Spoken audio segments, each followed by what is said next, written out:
Thank you for listening to this podcast from TRE, Talk Radio Europe, your voice in Spain and around the world. For more information, please visit tre.radio. I'm doing good. How are you? Yeah, very momentous day, but let's leave that for a few moments as we focus on something a little bit lighter. Sports news, of course. Let's start off with football then, Mark, please.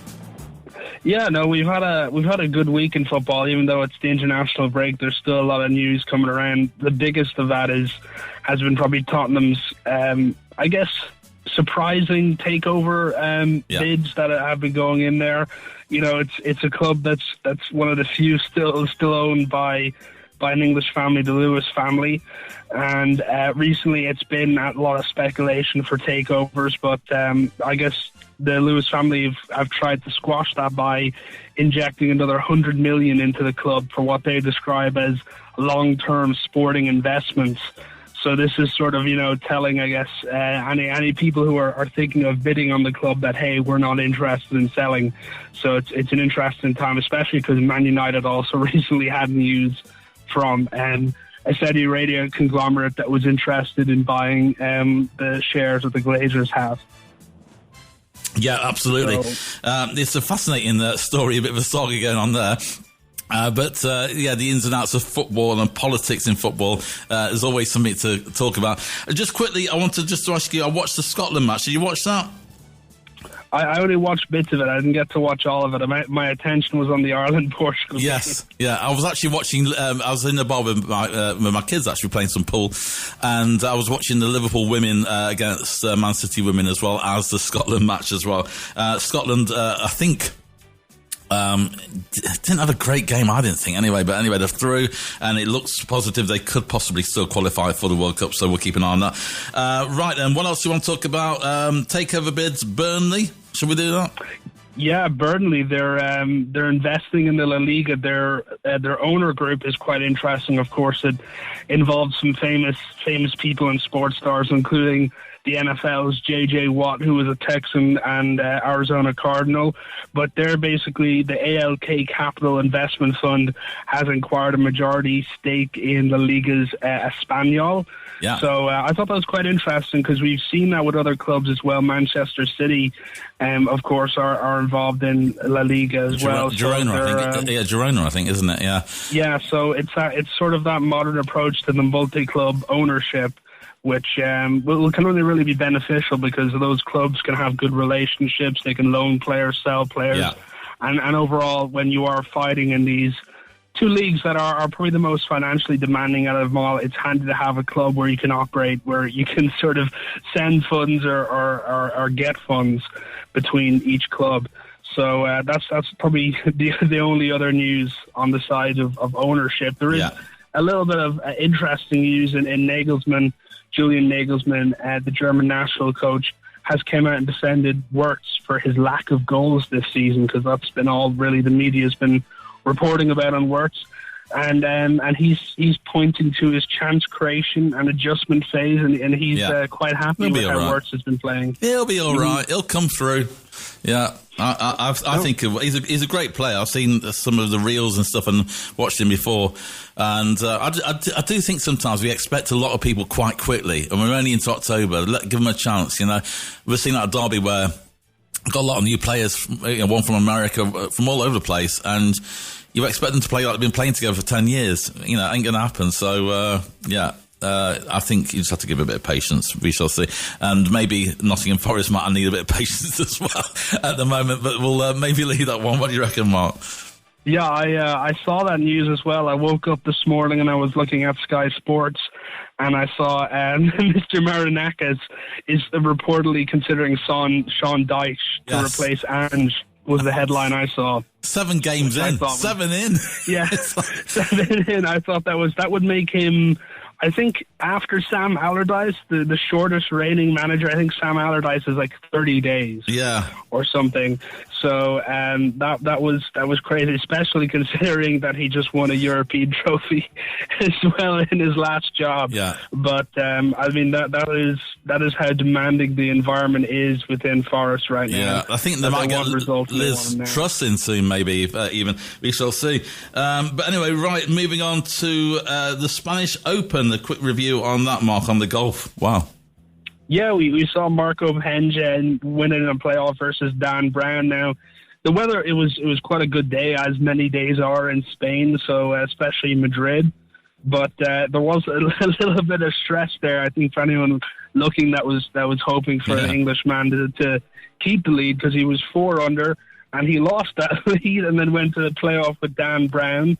But he had a very, very strong first hole, and he had a birdie on it. And I mean, I guess we often have said it about, winning in football, and we can say it in golf as well. It doesn't matter how you win, it matters that you win. And when it counted, he decided to show up. It was a disappointing tournament. Particularly, I was keeping an eye on Shane Lowry. I like to see how the Irish guys do. It was I guess a poor start. He didn't make the final cut, and I guess a lot of people had expectations after that heroic Ryder Cup, but it just didn't happen. And I was happy with John Rahm, another person I'd try to keep an eye on, because he's a prominent Spanish player and a multiple-time winner of that tournament as well. And he was 5 under, I think, on one day. So he remained in the frame, which is what you really need to do as a pro golf player. But overall, fun tournament, and it's good for Marco because it opens him up for the Open Championship and the Masters. He qualified via the qualifying round, so it's a good result for him. Okay, fabulous stuff. So, and good for Spain as well in general. NFL now then, Mark. Before we get into Giants versus Eagles, I've not checked the score, so I'm going to ask you, and I'm waiting with bated breath. Rams versus Ravens. You're going to be very happy because the Rams swept them. Yeah, it's not every day. The Rams have won, and it's great. So, yeah. Well, I suppose we can cover them first, because there is a massive story here, because the Ravens entered the season, as they do many seasons, being playoff favorites. This is the year the Chiefs are, I guess, not the giant that they once were. The overall competition in the league isn't too sure. There's maybe 2 or 3 teams you think might do it, but there's no team that's particularly, like, on paper, the strongest of the strongest. That's just going to sweep the league. Some people are saying the Eagles, some people are saying the Packers, the Bills, the Chiefs, they're always in it. But there was a lot of hopes for the Ravens this year. This was the year that they'd get over that sort of playoff nervous hump. But things have gone downhill very, very, very fast. So it was really a result for the Rams to show up, and they had a very good defense. It stood firm. I think they had an early fumble as well and a missed field goal. But the important thing was they managed to get into the game. They shut down Baltimore 17-3.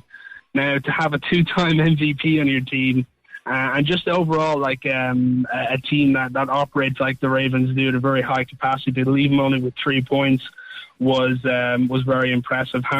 Jackson's currently out with a hamstring injury, so just their offense isn't functioning without him whatsoever. So it's really about a thing of how many more games can they lose before they just slip out of contention for the playoffs altogether. Absolutely, yeah. Okay, we'll keep an eye on. So, any other NFL scores and reports?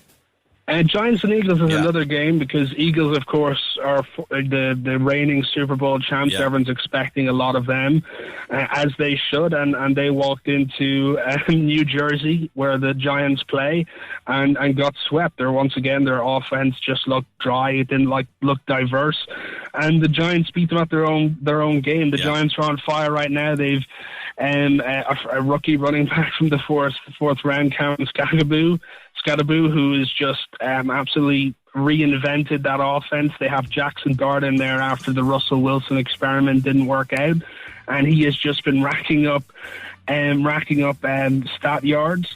So really, I think the Giants played Philly at their own game. They had 172 rushing yards, and they just dominated the line of scrimmage. Their offensive lines just looked like two different worlds, chalk and cheese. And great result for the Giants, because this year is really the year to do it. Brian DeBall can't keep justifying, these losing seasons. They've moved on from Daniel Jones, who we'll talk about. Yeah. And who's at the Colts now doing great. But this is the year that if their head coach wants to keep his job, they got to win games. So they're starting to do that now. All right, we'll do one more then, Mark. What do you want to do? Which one was the best match? Broncos versus Jets or Panthers versus Cowboys? Panthers versus Cowboys is the best match, but the one we might need to do is the Broncos-Jets game. It was in London. It was in London, and unfortunately, I think it might have set back British-American relations a bit further with how uninteresting of a game it turned out to be. It was 13-11. It wasn't a high-scoring game. You'd feel a bit bad for all the people who spent the money to go to Tottenham Stadium to watch them, but it reminded me of the Packers Browns game. I think in Week 4 was that it was just ruled by defense. Denver's defense just didn't let up, and this is an interesting stat. There's two of them I have for you. The Broncos defense had more sacks on the Jets QB than the Jets did have first downs in the entire match. And the other interesting stat is that New York were held to minus 10 passing yards. Right. Justin Fields passed for 45 yards, and he was sacked for 55 yards. And so you just don't win games when you're just passing in the negative. It's quite hard to do. Usually, a QB will at least get 100 if they're playing the full game. But it was interesting because all these, they like to dig up old stats to showcase how bad of a game was. The last time a team won a game in the minus yards was in 1955 when the Washington Commanders were still called the Washington Redskins. Wow, that's going back a bit, yes, absolutely. Yeah, the Jets season gets worse. They're currently 0-6, and Jets. I don't see them winning. I could play Jet by Paul McCartney right now, but I won't. Mark, thank you very much, as always, for a full sports roundup from the weekend. I don't know about you, mate, but I miss Premier League when it's an international break then. Yeah, these international breaks. I love the World Cup, I love the Euros, and I like the qualifiers even. Friendlies, I could do without. I just want to get back to the Premier League again. It just felt like a very quiet weekend otherwise. It did, and the interesting thing? After this Premier League international break, we have another one in 4 weeks. They just keep coming, don't they? Yeah. Mate, have a good one anyway. Have a lovely week. We'll speak to you next week, Mark. Cheers. All right, thank you very much. Fabulous. Okay. You've been listening to a TRE production. If you've enjoyed this program, there'll be another episode waiting for you next week, right here on this platform, where you can also access our extensive back catalogue of shows and interviews. For more information on our live programming, social media channels and apps, and how to contact Talk Radio Europe, please visit TRE.radio.